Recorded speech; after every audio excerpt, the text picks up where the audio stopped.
വിശ്വാസം ഒരു അദൃശ്യമായ അടയാളമാണ്. അത് മുന്നോട്ട് പോകുന്നവരെ ഭയത്തിൽ കുടുങ്ങിക്കിടക്കുന്നവരിൽ നിന്ന് വേർതിരിക്കുന്നു. ബൈബിൾ വിശ്വാസത്തെ പ്രതീക്ഷിച്ച കാര്യങ്ങളുടെ ഉറപ്പായ അറിവായും കാണാത്ത കാര്യങ്ങളുടെ തെളിവായും വിവരിക്കുന്നു. ഈ പഠിപ്പിക്കൽ വ്യക്തമാണ്. ഭൗതിക ലോകത്ത് ഏതൊരു നേട്ടവും പ്രകടമാകുന്നതിന് മുൻപ് അത് ആദ്യം മനസ്സിൽ സങ്കല്പിക്കുകയും പരിപോഷിക്കുകയും ചെയ്യണം. വിശ്വാസമില്ലാതെ മികച്ച പദ്ധതികൾ പോലും തകരുന്നു. കാരണം സംശയം തുരുമ്പ് പോലെ നശിപ്പിക്കുന്നു. എത്ര തവണ നിങ്ങൾ ചോദ്യം ചെയ്തിട്ടുണ്ട്, നിങ്ങളുടെ സാമ്പത്തിക സ്ഥിതി മാറ്റാൻ കഴിയുമോ എന്ന്? എത്ര തവണ നിങ്ങൾ നിങ്ങളുടെ കൈകളിലേക്ക് നോക്കി ചിന്തിച്ചിട്ടുണ്ട്, അവയിൽ മൂല്യമുള്ള ഒന്നുമില്ലെന്ന്?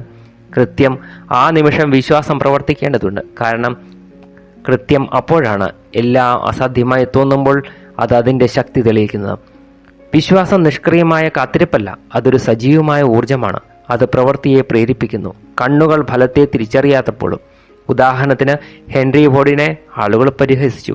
അദ്ദേഹം സാധാരണക്കാർക്ക് വേണ്ടി കാർ ഉണ്ടാക്കാനുള്ള ആശയം അവതരിപ്പിച്ചപ്പോൾ വിമർശകർ പറഞ്ഞു അത് അസാധ്യമാണെന്ന്. ഓട്ടോമൊബൈൽ കുറച്ച് തിരഞ്ഞെടുക്കപ്പെടുന്നവർക്കുള്ള ഒരു ആഡംബരമായി തുടരണമെന്ന്. പക്ഷെ അദ്ദേഹം തൻ്റെ കാഴ്ചപ്പാടിൽ ഉറച്ചു വിശ്വസിച്ചു. ആ വിശ്വാസം അദ്ദേഹത്തെ പ്രാരംഭ പരാജയങ്ങൾക്കും നഷ്ടങ്ങൾക്കും സമ്മർദ്ദങ്ങൾക്കും ഇടയിൽ നിലനിർത്തി.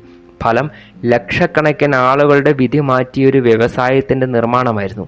ഞാൻ ചോദിക്കുന്നു, എത്ര വാഗ്ദാനപൂർണമായ പ്രോജക്റ്റുകൾ മരിച്ചുപോയി? കാരണം നിങ്ങൾ അവ പൂർത്തിയാക്കാൻ വേണ്ടത്ര വിശ്വസിച്ചില്ല. എൻ്റെ സ്വന്തം യാത്രയിൽ വിശ്വാസം മാത്രമായിരുന്നു എൻ്റെ കയ്യിലുണ്ടായിരുന്നത്. ഒരേയൊരു വിഭവം എന്ന് തോന്നിയ നിമിഷങ്ങളുണ്ട്. വീട്ടിൽ ഭക്ഷണം കുറവായിരുന്നതും കടം കൂടിക്കൊണ്ടിരുന്നതുമായ രാത്രികൾ ഞാൻ ഓർക്കുന്നു. പരാജയം എൻ്റെ വിധിയാണെന്ന് എനിക്ക് കരുതാമായിരുന്നു. പക്ഷേ ഞാൻ വിസമ്മതിച്ചു. ഓരോ നിശബ്ദ പ്രാർത്ഥനയോടൊപ്പം ഒരു വലിയ ലക്ഷ്യം എന്നെ കാത്തിരിക്കുന്നുണ്ടെന്ന എൻ്റെ ഉറപ്പ് ഞാൻ പുതുക്കി. വിശ്വാസം എന്നെ വിജയത്തിൻ്റെ തത്വങ്ങളെക്കുറിച്ച് ഗവേഷണം ചെയ്യുന്നതിൽ ഉറച്ചു നിൽക്കാൻ പ്രേരിപ്പിച്ചു. ആരും അതിനെ ശ്രദ്ധിക്കുന്നില്ലെന്ന് തോന്നുമ്പോഴും ഈ ആഴത്തിലുള്ള ആത്മവിശ്വാസത്തിൻ്റെ അവസ്ഥ എൻ്റെ അദൃശ്യമായ സമ്പത്തായിരുന്നു. അതില്ലാതെ വാതിലുകൾ തുറക്കുന്നത് വരെ എനിക്ക് പിടിച്ചു നിൽക്കാൻ കഴിയില്ലായിരുന്നു. ഇല്ലായ്മയെക്കുറിച്ചുള്ള ഭയം വിശ്വാസത്തിൻ്റെ ഏറ്റവും സാധാരണമായ ശത്രുവാണ്.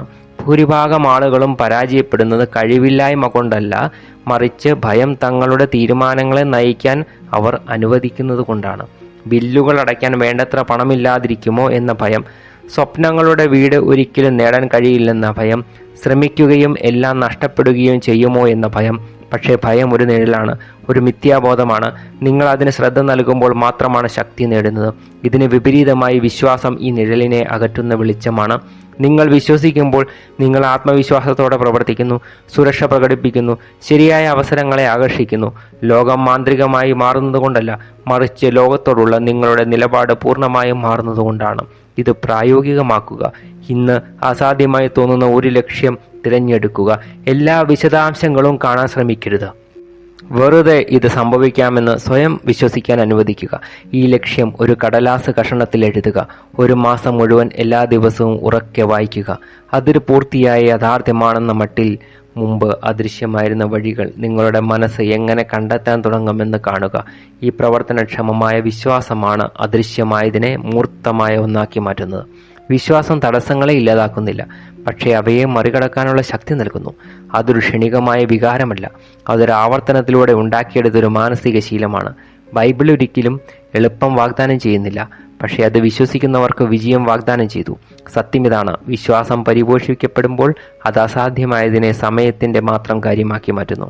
ഔദാര്യം ബൈബിളിൽ വെളിപ്പെടുത്തിയതിൻ്റെ സമ്പത്തിൻ്റെ ഏറ്റവും ശക്തമായ സൂചനകളിലൊന്നാണ്. അതോടൊപ്പം ഏറ്റവും തെറ്റിദ്ധരിക്കപ്പെട്ട സൂചനകളിലൊന്നും. വിശുദ്ധ ഗ്രന്ഥം പറയുന്നു, വാങ്ങുന്നതിനേക്കാൾ കൊടുക്കുന്നതിൽ കൂടുതൽ അനുഗ്രഹമുണ്ട്. ഈ വാചകം പലർക്കും ഒരു വിരോധാഭാസം പോലെ തോന്നുന്നു. എന്തായാലും ഒരാൾ തൻ്റെ സമ്പത്തിൻ്റെ ഒരു ഭാഗം നൽകി എങ്ങനെ ധനവാനാകാൻ കഴിയും? പക്ഷേ രഹസ്യം കൃത്യം അവിടെയാണ് ഒളിഞ്ഞിരിക്കുന്നത്.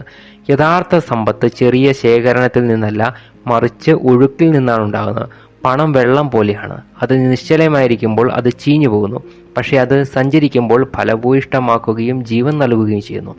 തങ്ങൾ കഷ്ണങ്ങളെ കാവൽ നിൽക്കുന്ന എലികളാണെന്ന മട്ടിൽ ജീവിക്കുന്ന ആളുകളെ കണ്ടെത്തുന്നത് സാധാരണമാണ്. അവർ ഓരോ നാണയവും നിരാശയോടെ ശേഖരിക്കുന്നു, ചെലവഴിക്കാതിരിക്കുന്നത് തങ്ങളെ ധനികരാക്കാൻ മതിയെന്ന് വിശ്വസിച്ചുകൊണ്ട്. എങ്കിലും അവർ എത്ര മുറുക്കി തങ്ങളുടെ മുഷ്ടി പൂട്ടുന്നുവോ അത്രയും വേഗത്തിൽ അവർക്ക് മനസ്സിലാവും ഒന്നും അവശേഷിക്കുന്നില്ലെന്ന്. ഔദാര്യം അദൃശ്യമായ വരുമാനത്തിന്റെ വഴികൾ തുറക്കുന്നു. അതേസമയം പിശുക്ക് അവ അടയ്ക്കുന്നു. ജീവിതം തന്നെ ഇതിനെ സ്ഥിരീകരിക്കുന്നു. എത്ര തവണ നിങ്ങൾക്ക് ആരുടെയെങ്കിലും സഹായം കൊണ്ട് അത്ഭുതം തോന്നിയിട്ടുണ്ട്? കുറഞ്ഞ സമയത്തിന് ശേഷം അപ്രതീക്ഷിതമായ രീതിയിൽ വാതിലുകൾ തുറക്കുന്നത് കണ്ടിട്ടുണ്ട്? എത്ര തവണ ഇതിന്